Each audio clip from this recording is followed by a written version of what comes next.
जंगल में ऑटो चलाने वाला बंटी कबूतर रहता था। एक बार की बात है, बंटी कबूतर रात में सवारी छोड़ने के लिए काफी दूर आ जाता है। तभी उसे रास्ते में एक चिड़िया दिखाई देती है। अरे ये कितनी खूबसूरत चिड़िया है। अच्छा है वापसी में एक सवारी मिल गई। पूछता हूँ इस चिड़िया को कहाँ जाना है। रुको रुको ना। हाँ चिड़िया बहन बोलो कहाँ जाओगी तुम। जहाँ आप जाएंगी वहाँ जाऊंगी मैं। चिड़िया बहन मैं तो अपने घर जाऊंगा। चलिए आप बैठ जाइए, मैं आपको रास्ते में छोड़ दूंगा। जरा जगह तो दीजिए, जब तो बैठूंगी मैं। अरे चिड़िया बहन आप पीछे बैठिए, जहाँ सवारी बैठती है। उसकी ये बातें सुनकर बंटी कबूतर को बहुत अजीब लगता है। तभी उसकी नजर उसके पैरों पर पड़ती है। उसके पैर उल्टे होते हैं, जिसे देखकर वो डर जाता है। अरे भागो भागो भैया। कहाँ जाएगा तू बचकर बंटी कबूतर? आज तो तुझे छोड़ूंगी नहीं। कितने दिनों बाद मेरी प्यास बुझेगी। इस रास्ते पर कोई आता भी नहीं था, अब तू आया है मेरा शिकार। तभी टूनी चिड़िया की आत्मा अपने असली रूप में आ जाती है। वो जोर जोर से हंसने लगती है। कभी वो गायब हो जाती, कभी सामने आ जाती। बंटी कबूतर डर के मारे तेजी से अपना ऑटो भगाता है। वो शीशे में देखता है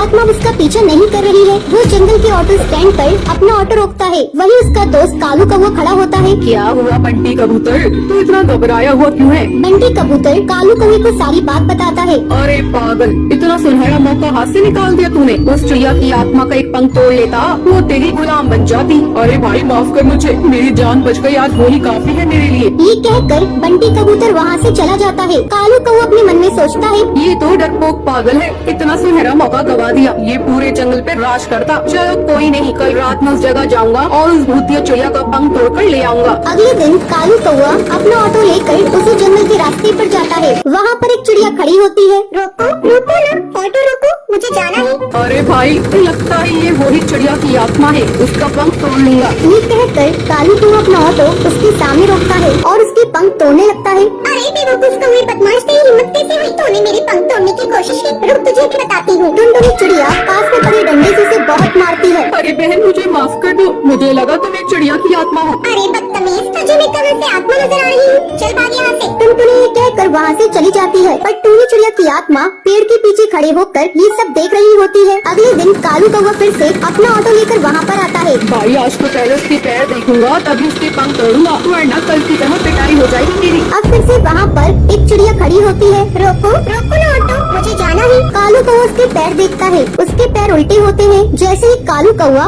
उसके पंख तोड़ने वाला होता है, तभी टुन्नी चिड़िया की आत्मा अपने असली रूप में आ जाती है। डरावनी आवाज़ सुनाई देती है।